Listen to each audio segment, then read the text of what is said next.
à notre place, mon place, séparément de nous, c'est-à-dire les morts même avant que nous la naissent.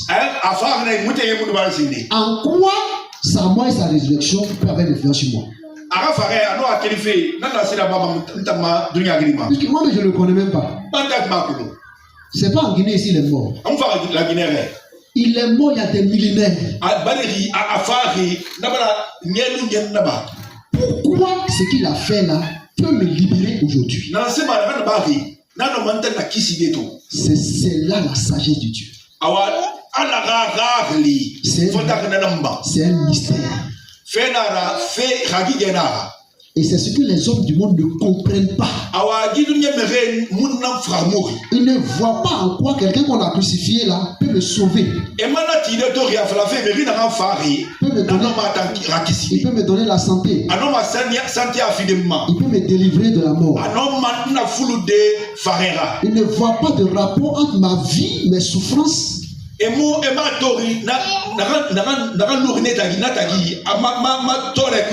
Moi j'ai besoin d'argent ici. Je suis malade. Et tu me parles de quelqu'un qui est mort il y a 2000 ans.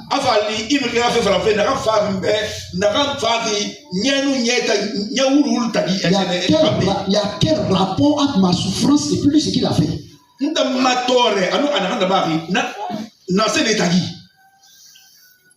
Si quelqu'un veut réfléchir comme un homme, c'est comme ça il va réfléchir.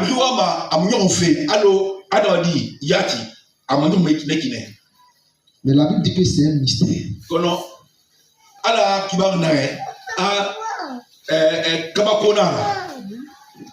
Le salut n'a pas été conçu par les hommes. C'est pas les hommes qui se sont assis, ils ont réfléchi avec Dieu. Et puis ils ont dit, bon, on va faire comme ça et puis on va sauver les hommes. C'est Dieu lui-même qui a réfléchi. Et il a opéré son plan de salut. Voilà. Si nous lisons 2 Corinthiens 2,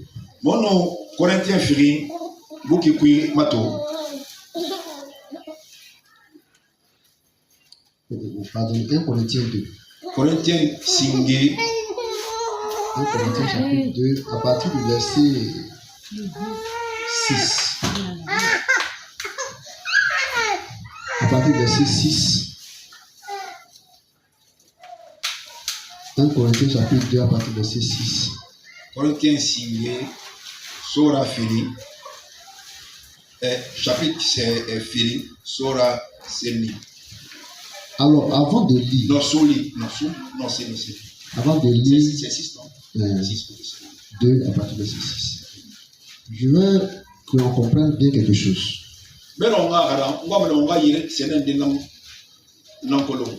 Lorsque quelqu'un donne sa vie à Jésus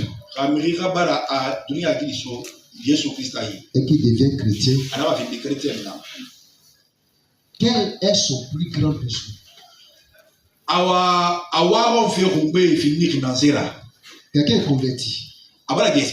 Donc on fait quoi avec lui? C'est une question que je vous pose.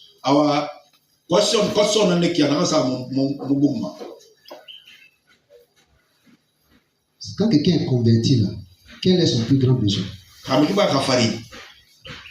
Oui. Amen.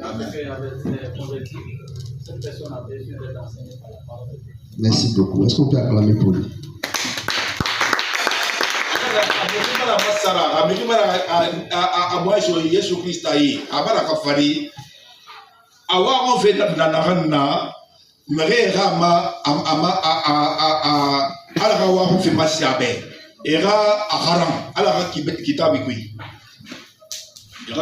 Dans la vie chrétienne là, il y a 2 grandes choses. C'est-à-dire que pour que nous on soit sauvés et qu'on soit chrétien, il y a 2 choses. Il y a la part de Dieu, il y a ce que Dieu a fait pour nous. Et puis il y a ce que nous faisons. C'est les 2 associés qui font que nous, on peut vivre la vie chrétienne.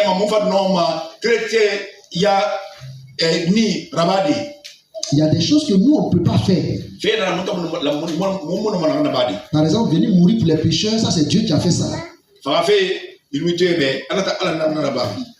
Il a fait ça même avant notre naissance. Il n'a pas demandé notre vie.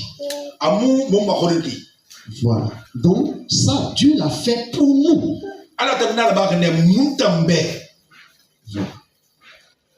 L'autre aspect, pour que ce sacrifice-là puisse avoir son effet sur nous,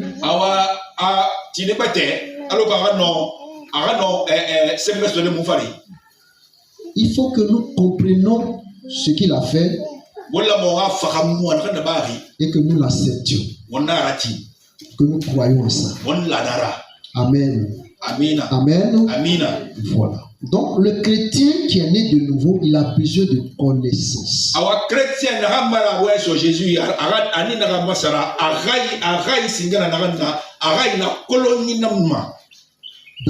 Dans la vie chrétienne, il y a beaucoup de connaissances à avoir.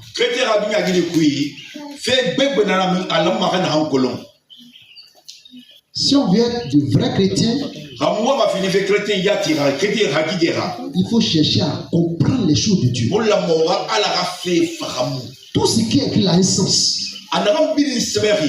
Tout ce que Jésus a fait pour nous a un sens.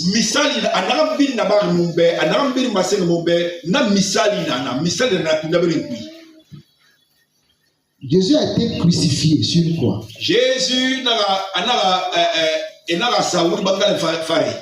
il est mort. Il a été enseveli et puis il est ressuscité.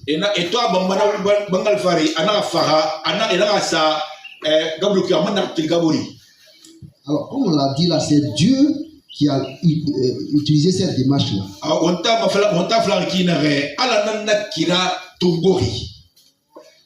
Si c'était les hommes, on s'est réunis et puis on dit, bon, comment on fait pour sauver les gens? C'est pas comme ça qu'on a fait.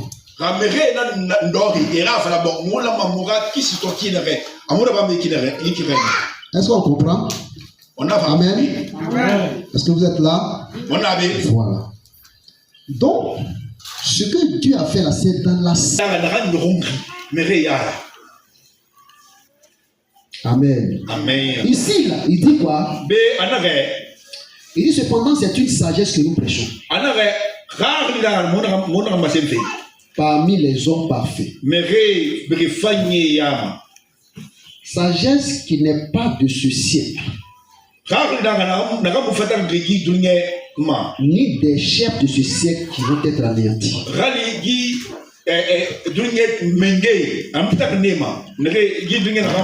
La vie chrétienne, là, c'est une sagesse.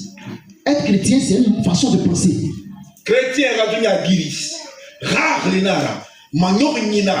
C'est-à-dire on est chrétien dans notre façon de penser avant d'être chrétien dans notre comportement.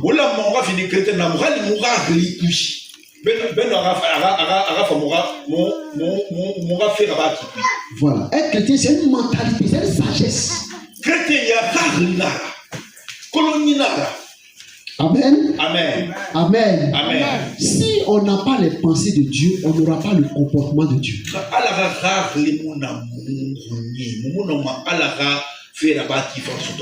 Si on ne comprend pas Dieu, on ne pourra pas vivre la vie de Dieu. On ne vit pas la vie de Dieu avec les pensées des hommes. Est-ce qu'on comprend? La vie chrétienne, c'est une façon de penser. Mais il dit c'est une sagesse divine, ça vient de Dieu. Ça ne vient pas des hommes. Donc il dit ce que nous prêchons là, c'est une sagesse. Amen. Est-ce que vous êtes là? Verset 7, il dit nous prêchons la sagesse de Dieu.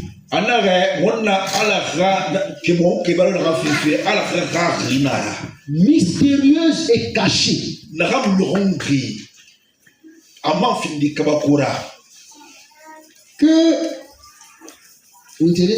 Que Dieu, avant les siècles, avait destiné pour notre gloire.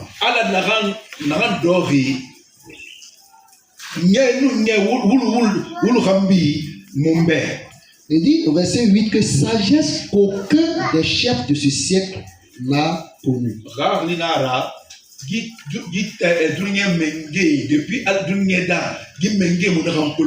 Vous voyez, les philosophes, les scientifiques du monde ne comprennent pas l'évangile.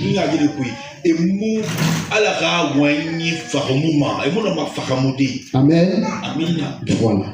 La science, malgré son développement, il ne peut pas chasser un démon. Les appareils là, ça ne peut pas chasser un démon.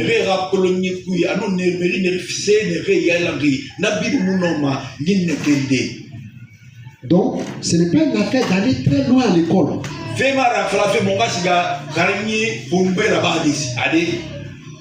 Voilà. Au verset 9, il dit, mais comme il est écrit, ce sont des choses qui sont point montées, que l'œil n'a point vu et que l'oreille n'a point entendu.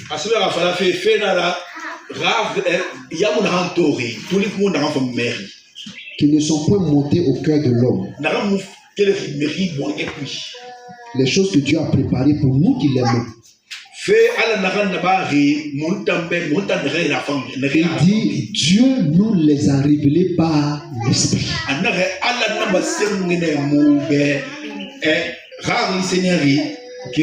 Donc la seule personne qui peut nous aider à comprendre la sagesse de Dieu, c'est qui? C'est le Saint-Esprit.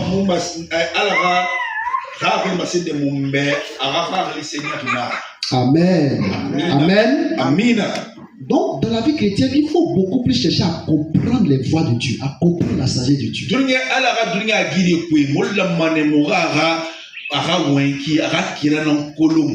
Que de vouloir faire plein de choses pour Dieu. Sans comprendre la sagesse de Dieu. Donc, la croix de Jésus, là, c'est un mystère.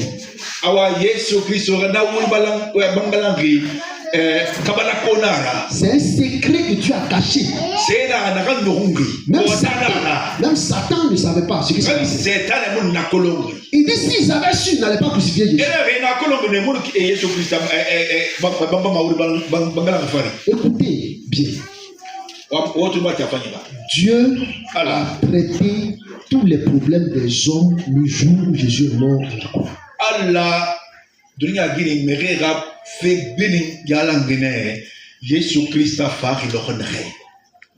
Amen. Dieu a résolu, a réglé chaque problème que l'homme peut vivre sur cette terre. Le jour où Jésus est mort, les maladies ont été vaincues.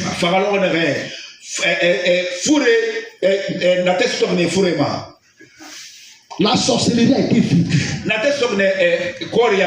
Le péché a été vaincu. Le diable a été vaincu. Amen. Amen. Dieu a réglé tous les problèmes de tous les hommes, de toutes les générations, le jour où Jésus est mort.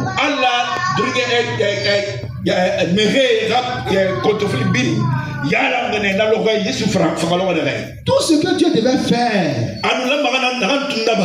pour qu'on ait tout ce que l'amour de Dieu peut produire pour nous. Tout ce que Dieu voulait nous donner dans son amour pour nous, il l'a fait une seule fois pour toutes. Quand il l'a fait, c'est quand Jésus est mort pour nous.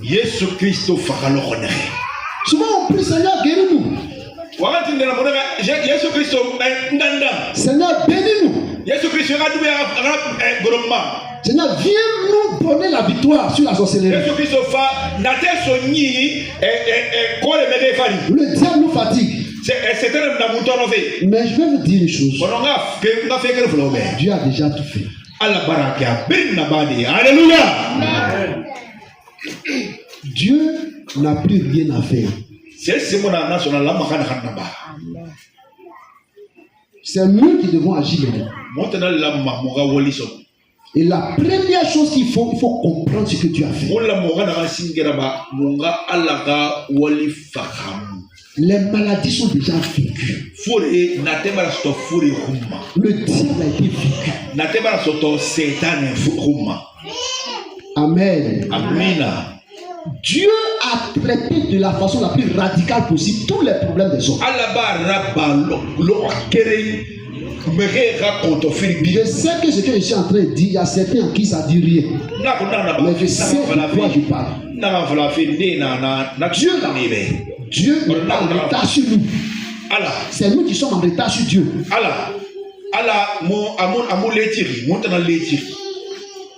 Avant même qu'on ne naisse, tous les problèmes qu'on allait rencontrer sur la terre, Dieu les a réglés avant la naissance. Le jour où Jésus est mort sur la croix, il a dit quoi? Tout est accompli.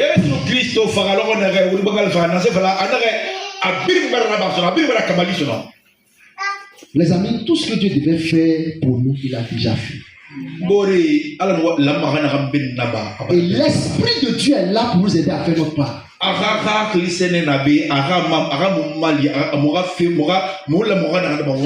Et la première démarche de l'Esprit, c'est de nous ouvrir l'Esprit pour qu'on comprenne ce que Dieu a fait pour nous.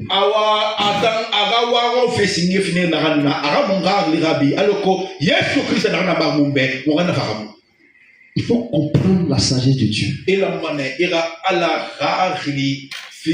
Alors quelqu'un peut me dire, mais tu dis que Dieu a tout réglé, mais le diable est toujours là, il détruit les gens. Il y a la sorcellerie dans ma famille. Il y a la maladie. Il a réglé comment et puis ça est là toujours.